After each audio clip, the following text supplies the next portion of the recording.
100 million AI tracks exist right now, with no legal owner.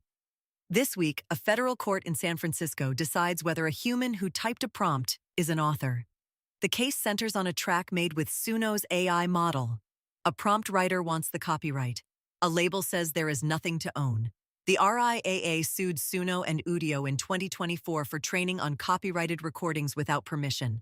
Both cases now land in the same judicial week.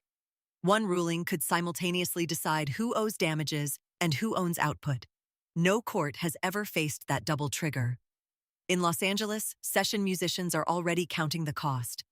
Stanford Law found their median income dropped $18,000 in 2 years. 73% of working session players there report direct booking losses tied to AI-generated music. That data is now in congressional testimony. Independent creators face a different threat: retroactive takedowns. If courts rule AI tracks were never lawfully owned, years of monetized content disappears overnight. The global AI music market is projected to exceed $3 billion by 2027, built almost entirely on legally unresolved ground. This ruling will shape contracts, royalties, and what authorship means. Follow the case. Read the filings. This is for information only. Always verify with trusted sources.